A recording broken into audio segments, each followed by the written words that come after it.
So the Knicks are only one game out from the number 2 seed in the Eastern Conference. There is no shot any team will get to the number 1 seed because the Celtics have this massive gap in the Eastern Conference where this is a crazy thing to say, but there is a larger gap between Boston as the 1 seed and right now the Bucks are at the 2 seed than Minnesota is at the 1 seed, or Minnesota and Denver. They're tied for the number 1 seed in the Western Conference. And you have to go all the way down to the 11th seed for that to be a relatively closer gap. So the Celtics have this division completely on lock, or the conference completely on lock. There is zero shot anything will happen when it comes to seeding. However, the Knicks have an opportunity to do something that hasn't happened in a very, very long time, and that's to be at least the number 2 seed in the NBA. They've chilled at the 4 seed for the past couple seasons, had a decent playoff run last season, but fell short to the Miami Heat in devastating fashion. But they play the Bulls tonight and have an opportunity to actually jump them, which is fascinating. This is also curious. The Orlando Magic are also the 3 seed. Did not expect that from them this season, but I want to know, do you think there's a shot that the Knicks could be the 2 seed at the end of today, or at least, by the end of the season? Yeah. And how far do you think this Knicks team can go in a playoff run? Well, it's pretty interesting. They could be the 2 seed. They could be the 8 seed. Yeah. And there's only 4 games left. They could actually fall from right now they're the 4 seed. Yeah. Right? They could climb into the 2 seed. Or they could wind up the 8 seed. Just with 4 games to play. It's crazy, right? They have, and you mentioned the Celtics just ran away with it, right? Oh, yeah. They're 62-16. 15 games the Bucks are behind them in second place. It's something. And it means the Celtics, I think, they got to win it all, or the fans will consider it a failed season. After they've dominated so much in the regular season, to wind up flaming out in the playoffs is just not acceptable now for Celtics fans, of which I happen to be one. So the thing that I point out here, the Knicks have tiebreakers against Cleveland, Philly, and Miami, right? Yeah. They have 46 wins. Miami has 43 wins. I don't think Miami's going to catch the Knicks, or the Knicks will lose enough games for Miami to pass them. I think they're pretty safe there. But Philly has 44 wins, right? That's 2 behind the Knicks. And Cleveland is tied with, they have 46 and 33, so they're half game back because they got 1 more loss than the Knicks do. Right. The Knicks don't have tiebreakers against the Bucks, Orlando, or Indiana. So it's going to be wild here these last 4 games. I'd say the Knicks have the upper hand because they're playing the Bulls, right? Who they got the 9 seed, I think, right? Yes, right now, Chicago's the 9 seed, yes. And they're 2 games ahead for the 9 seed to retain the 9 seed. So they only got to win maybe 1 or 2 games here at the end to make it. So I think they'll be trying hard tonight against the Knicks, but the Knicks are playing at home. The Bulls blew them out in the last game. So it could be interesting, but I see the Knicks winning that game. Then the Knicks have Celtics at the Celtics, and the Celtics have locked it up long ago. They were playing Sacramento the other night. They had the bottom string players in there. The Sacramento came back, actually took the lead. And they left them out there on the floor because they got nothing to play for. And let those guys play, and they managed to come back and win by 1 point. So actually turned out to be a pretty exciting game. But it was a meaningless game for the Celtics. So maybe the Celtics don't care about that game, and they'll the Knicks will take that one. Then they're playing the Nets, who just blew up. They got nothing, right? They're out of it. They got nothing to play for.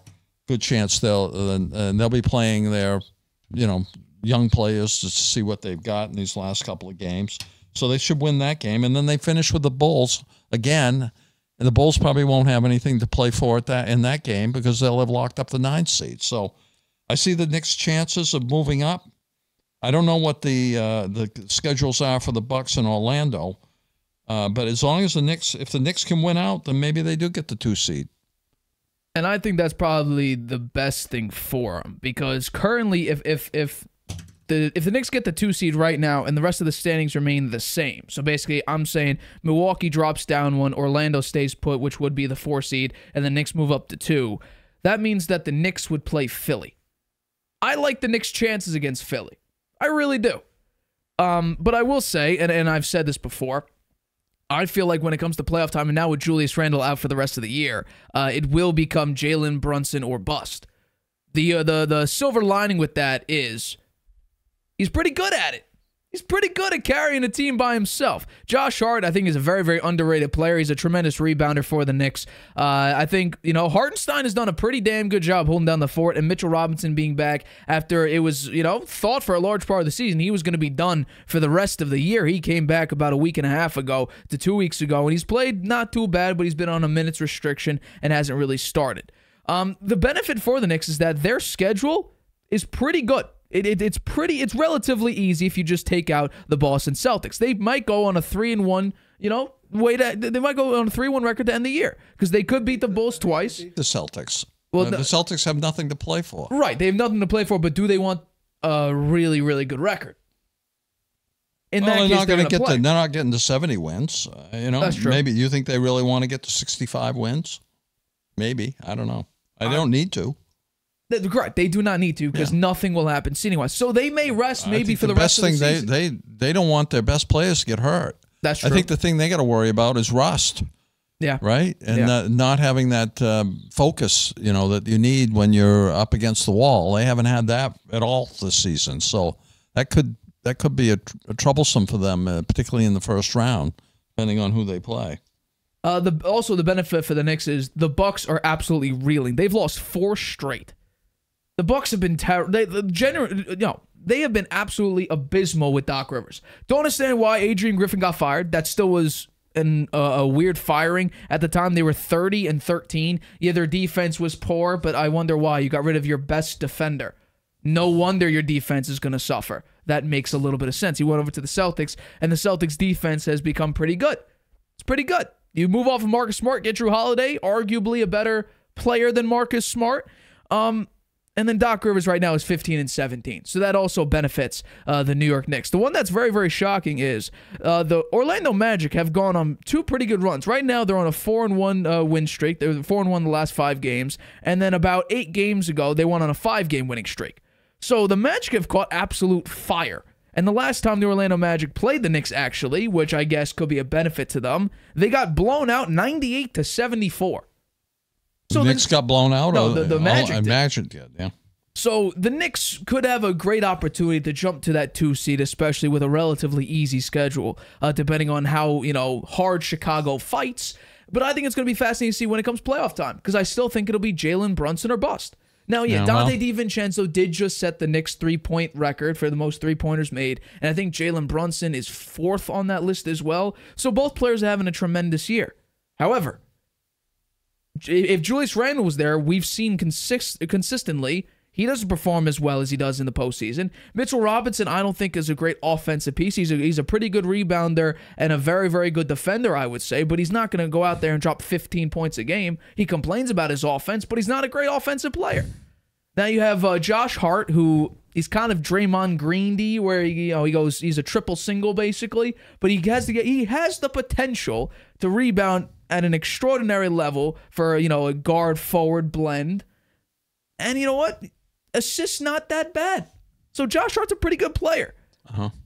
I'm still concerned though when it's all said and done, you might go up against the Heat team where for some reason Jimmy Butler catches fire like maybe no one else can, only in the playoffs. And we saw them go on an absolute tear, make the NBA Finals, and up against Jokic, who literally has nobody who could stop him at a consistent level. Anthony Davis has had some success, but I'm talking about on a consistent level.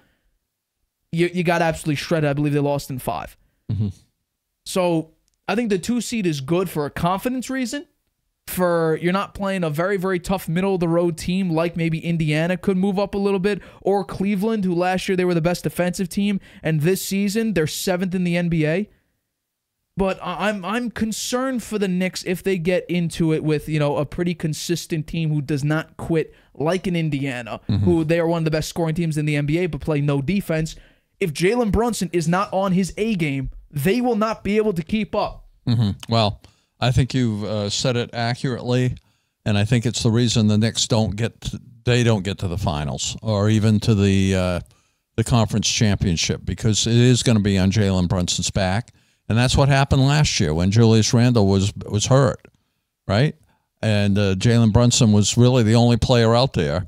He burned out after a while, you know. He played great. That's what happens when he played you're the great. Guy, he was the only guy. This year, though, even without Julius Randle, I think they have a stronger team. They do, right? They have more depth. Anunoby is a great. Anunoby's back, right? Yeah. And the other guy they got from the Raptors, you got a funny name? What is that guy's name? Precious Achiuwa. Yeah, right. Yeah, he's pretty good. He's not bad. Bad. They have Bogdanovich? Yeah, Bojan Bogdanovich. Yeah, he can come off the bench and play. So they're deeper this year. Maybe they get a little deeper into the playoffs. Maybe they get to the conference championship against the Celtics, which would be very interesting to watch. I think that'll be good. But I don't think they can get to the finals. I think finals, even if Julius Randle was there, I think is a bit of a stretch. But I do think if they get, because we have to remember, coming out of January, I think the Knicks had the top 3 players in plus minus in the NBA. I think they went 14-1 in the month of January. So they were the best team in January, and that was right coming out of the Anunoby trade.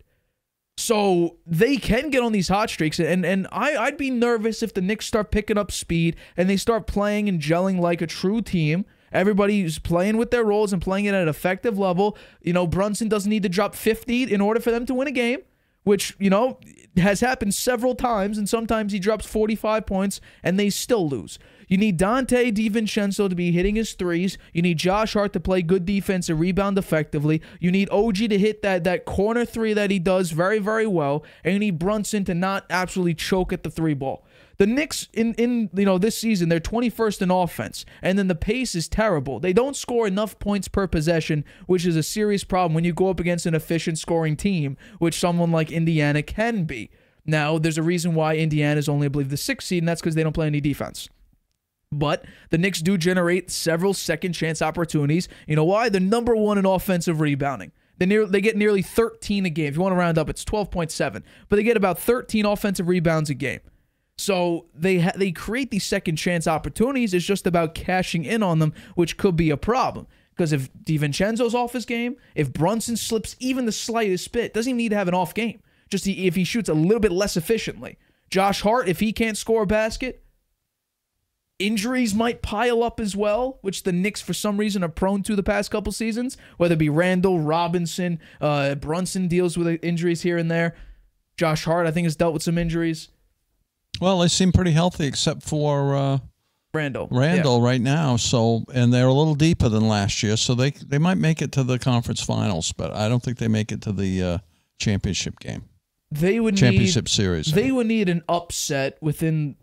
I don't think the Celtics will get upset, but they would need an upset within the top 3 seeds, the 1 seed, the 3 seed. I think they should be scenario. Lucky that they're not going to play Miami. Miami's right where they want to be, right? That's also where I would get scared with Miami. I'd be scared of Miami. It looks like the Boston will be playing them, right? Miami's actually Miami was a 10th seed last year when we ended the season, and they wound up going to the finals. Yeah, we picked them to lose the first game and be done with it. Yeah, I didn't see how that. It was amazing. So they may feel like they got a good chance. I mean, when it comes to playoff time, you know, people talk about Jimmy Butler becoming Michael Jordan in the playoffs. So you have Embiid back now. I think he came back too late, though. I think seeding, yes. I think for seeding, absolutely. Yeah, but we're talking about, can he get his game really going here and get the chemistry back going with only a few games left? He comes back very late. But think about this, though. He gets the injury out of the way. The playoffs, he'll be relatively healthy. Well, he'll be fresh, that's for sure. He hasn't played, but is he really on his game? I mean, he hasn't played with those guys for a while, and they've been playing a different kind of ball. Whether they can switch back to what they were doing when he was in there, it'll be interesting to see. Well, the 76ers desperately needed Joel Embiid to come back because with Joel Embiid this season, they're 29-8. And at the time, they were seriously competing with the Celtics for the number 1 seed early in this NBA season. Without him this season, they're 15-27. They need him out there. They slipped from being the potential 1 seed to all the way down to what they're at now. They're improving slightly, but they were the 8th seed, I think, a week ago. Now they're the 7th seed. So seeding-wise, they can move up a couple places if they get on a winning streak and teams get on, a decent losing streak, but The playoffs are what matters because Joel Embiid hasn't even made a conference finals yet. And this guy has won an MVP. And honestly, the way he was playing, he may have gone back-to-back because this guy was averaging like 35, 36 points a game and just being as dominant as ever. Tyrese Maxey's a nice-looking player. He just dropped his career-high 52 in an overtime win against San Antonio. Yeah. He has come to be an incredible player. Within the next 3 years, we'll be talking about a solidified superstar in the NBA. 1,000%. Yeah. Hi, everybody. Thanks for watching. Make sure you subscribe here to get the latest from the show. Also, if you want to check out the full episode, make sure you click the I in the top right-hand corner right now. If you want to listen to this show anywhere you go, make sure you go to anchor.fm/The Harvey Hour or anywhere you get your podcasts.